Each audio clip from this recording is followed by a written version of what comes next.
Investing is a very interesting experience. It's a very unique choice of activity, profession, hobby, whatever you want to call it.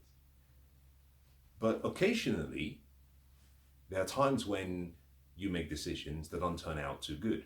As a matter of fact, I generally believe that one of the things you must have is humility as an investor because there'll be times when things do not go as they should. There may have been good decisions you've made, but the results turn out to be different.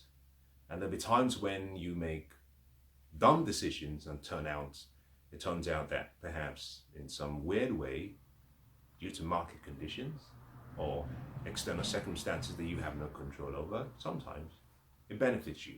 So there are things that we can control and things we can't control, and part of that comes through the randomness within the investment world. But one of the things that keeps us humble is the fact that occasionally you're going to make a mistake. There will be errors in your decisions, and that's what I want to talk about today. How do you recover when you've made a mistake? Now, there are two types of errors we normally make. Errors of commission and errors of omission. In other words, I'll give you a good example. Let's assume you gave me an opportunity to invest in perhaps a company. And after analyzing the company, I made an investment. And for whatever reason, things didn't work out. Maybe I lost about 10% of my investment. That would be an error of perhaps commission. It's based on decisions I made, active decisions that I made, and there were consequences. Those consequences could have come as a result of perhaps me not being very disciplined in my approach, my strategy. But there are other areas that I want to talk about called errors of omission. And errors of omission are those that most people generally don't like to talk about. You could have come to me with the same opportunity and said, I have an investment opportunity that will do well. This may have been a company that I understand it very well, understand it well enough to have actually seen the opportunity. And for some reason, I perhaps decided that I would think about it much longer than I should have, or perhaps I didn't put in what I should have done to perhaps secure the investment, and the investment goes by. In other words, I missed the opportunity. Now, those errors we call omission. And here is the point. If that company turned out to have been very successful, and perhaps had I invested £1,000, maybe over a 10-year period, it may have doubled to £10,000. What I've missed out on is the opportunity to have compounded my investment capital. Those are errors of omission. And those are the ones that most people should focus more on. In other words, what is the opportunity cost when you miss an opportunity? And if it was a great opportunity, it compounds. That is where I think most investors lose out from what they could have had the opportunity to experience. But let's put that to one side and let's deal with the ones that we can control. Decisions you've made that haven't worked well. How do you recover from those? Well, let me take a step back. Perhaps share with you, from my experience, what I try to do and what I've been disciplining myself to do more regularly. There is a sequence, a chronological sequence to everything in life, especially to the results we get from life. Results don't happen magically. You see, how you think determines how you feel. How you feel is expressed as actions. The actions you take, if repeated consistently, become habitual. Those habits create results. So your result is simply a process of going step by step backwards to understand where did it all begin. So whenever you go through an investment crisis, and let's say in this case it's come as a result of the decision you've made, the question is not to look at the results as a problem. Rather, it's a symptom that there was an underlying problem. And in many cases, especially in my life, one of the things that I found was that when I walk back, begin with the end in mind and walk backwards, I find that fundamentally it had something to do with the quality of the decisions and choices I made. So what I've decided to do whenever I have a crisis, whenever I have a failure, whenever I make an investment decision where it doesn't work, I don't dwell on what could have gone wrong. I try to identify the principles that I used when making those decisions. So I begin with the end in mind. And I try to understand, in other words, I play a scenario called KWIK. Knowing what I know. Now, would I make the same decision? And I walk backwards. You see, success is simply failure reversed in the opposite direction, combined with feedback, lessons learned, and critical thinking, and in many cases, introspection. That's what success is. You make a mistake. You receive the feedback from the mistake.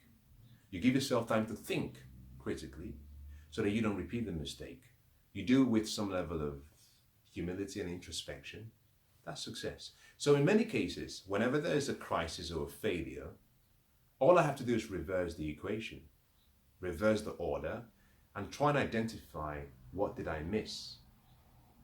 And that is what I would like you to consider when it comes to investing. It's less about what you did wrong. It's usually about a puzzle.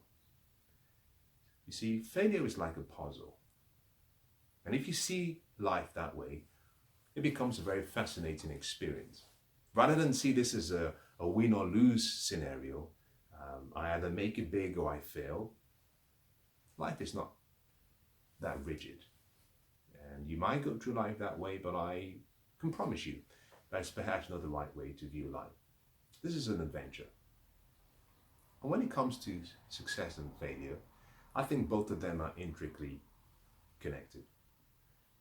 Failure doesn't exist if you view failure as simply puzzles that you're trying to solve. And as you try to solve those puzzles, what you find is at the end, if you successfully solve the puzzle, you get a reward. That reward is experience, is judgment that you can apply at the next stage when you play again. And here is the point. The puzzle you're trying to solve comes in a 4-letter word. Knowing what I know now. If I had to play this game again, what would I do differently? You're really trying to identify what's the missing link. I missed something. I took certain steps, or I made certain assumptions, or I didn't understand certain things. What did I miss? And that is what I focus on. So I would say this: if you've made an investment decision, whenever the outcomes of the decision are made known, very quickly sit down, get a piece of paper, and ask yourself the question: what are the results that I got, or do I have? Put it down in writing. Then walk backwards. Identify all the steps you took when you made those decisions. Identify the principles or philosophies that you used in making those decisions. Identify the actions you took. Then identify the feedback. And this is where it's beautiful. That feedback doesn't have to come from yourself. You can sit down with someone who's more experienced and simply ask the question, what would you have done if you were in my shoes? That's powerful. You're bringing in experience.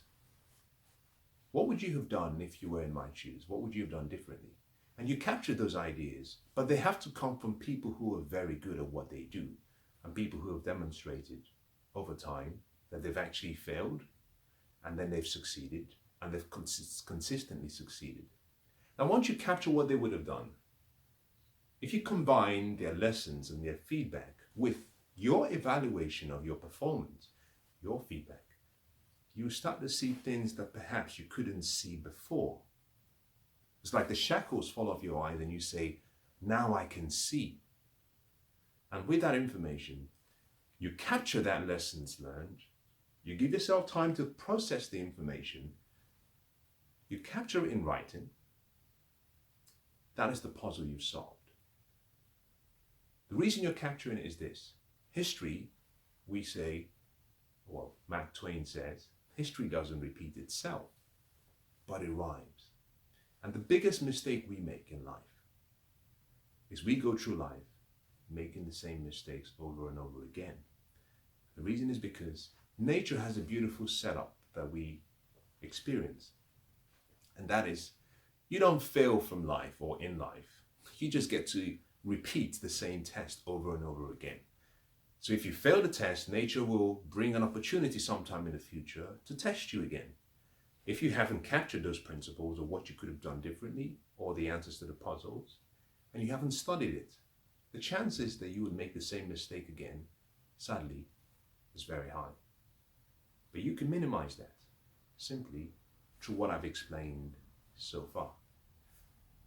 Let me bring this to a close by saying this.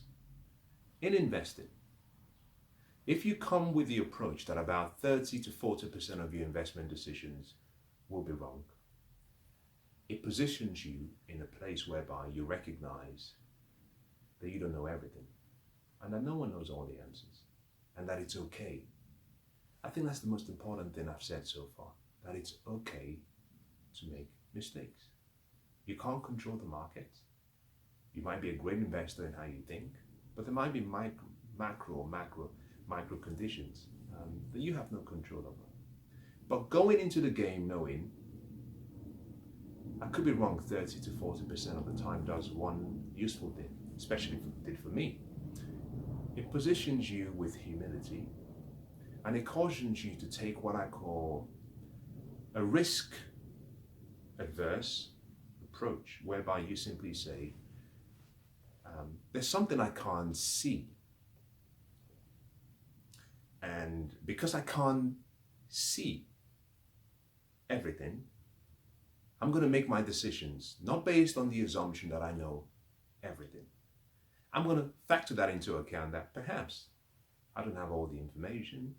And I'm going to, first of all, try to focus on the downside and ask myself, what is the downside? What could go wrong? If you start with that approach, what you find is it becomes much harder. I'm not saying it goes away, but it becomes much harder for you to keep making the same mistakes because you're now more cautious about your investment style and strategy. You're probably a little bit more defensive. That doesn't mean you're always defensive, but you come in from a defensive position where you assume that everyone in the market has the same information. I don't know much more than they do, so I have to respect what they know and I have to respect the market. And I'm going to play this game as though I have no advantage. If you can do that, that humility positions you in a good place, in good stead, to actually convert some of your experiences into successes. And over time, what you find is that you have fewer losses. You may not have the massive gains, but who needs them anyway? What you will have is a track record of consistency in not making maybe fatal errors of omission or errors of commission.